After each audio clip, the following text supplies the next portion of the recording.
వీళ్ళిద్దరి పర్సనల్ అజెండాతో పర్సనల్గా వాళ్ళు ఎన్ని కక్షలు పెట్టుకున్నారు జగన్ మీద కానీ అవినాష్ మీద కానీ. దీనివల్ల ఏమవుతుంది, రాష్ట్రం అంతా అల్లకల్లోలం అయిపోతా ఉంది. పులివెందుల్లో రాజశేఖరన్న వివేకమన్న ఫ్యాక్షనిజం ఉండకూడదని చెప్పి మా నాన్న ఉన్నప్పటి నుంచే మొదలుపెట్టారు. ఫ్యాక్షనిజం ఉండకూడదని, నాన్నని చంపినప్పుడు కూడా ఏమీ యాక్షన్ తీసుకోవద్దని మా అమ్మ అందరినీ కోరింది. అట్లా కామ్గా జరిగిపోతూ ఉంది.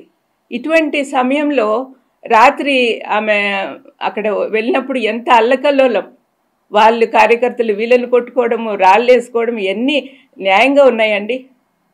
సమాధానంగా శాంతి సమాధానాలతో ఉన్న వాళ్ళని ఇట్లా అల్లరి పెట్టడం ఎంత మాత్రం సమంజసం?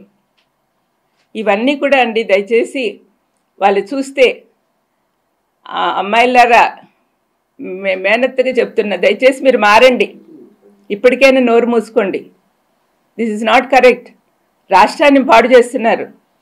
జగన్ ప్రభుత్వంలో పేదలందరికీ సంక్షేమాలు అందుతున్నాయి, ఎంత హ్యాపీగా ఉన్నారో నేను చూస్తున్నా. మరి వాళ్ళ అటువంటి ప్రభుత్వాన్ని పడగొట్టాలని మీరు ప్రయత్నం చేస్తున్నారే, మీకు అసలు కరుణ జాలి ఏం లేదా? మీరే ఆలోచించుకోండి. కానీ మీరు చేసేది మాత్రం చాలా తప్పమ్మా.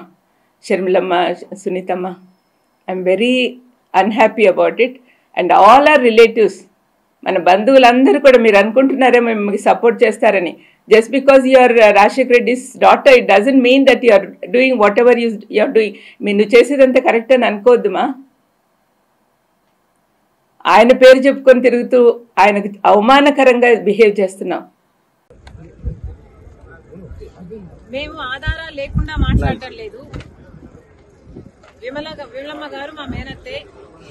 కానీ మేము చేస్తున్న ఏమైతే మాట్లాడుతున్నామో వివేకానంద రెడ్డి గారి హత్య విషయంలో మేము ఆధారాలు లేకుండా మాట్లాడటం లేదు. ఏమైతే సిబిఐ చెప్తుందో అవే ఆధారాలు ఉన్నాయి అని మేము మాత్రమే ఎత్తి చూపుతున్నాము. ఆధారాలు ఉన్నాయి కాబట్టే మాకు తెలిసింది ఫలాని వాళ్ళు హత్య చేపించారు అని మాకు తెలిసింది కాబట్టే మేము మాట్లాడుతున్నాము. మళ్ళీ అన్యాయం జరగకూడదు, మళ్ళీ హంతకులు చట్టసభలకు వెళ్లకూడదు, ఈ హత్య రాజకీయాలు ఆగాలి అని మేమిద్దరం అక్కా చెల్లెలం ఈరోజు కొట్లాడటం జరుగుతుంది.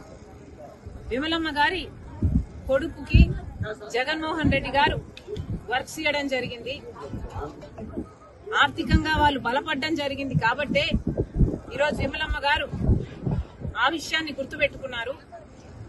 కానీ చనిపోయింది సొంత అన్నని వివేకానంద రెడ్డి గారు తనకు ఎంత చేశారో అన్న విషయము విమలమ్మ గారు మర్చిపోయినట్టున్నారు.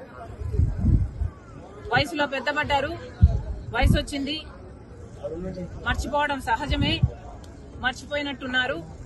అందులో ఎండాకాలం కాబట్టి ఇలాంటి మాటలు మాట్లాడుతున్నారు.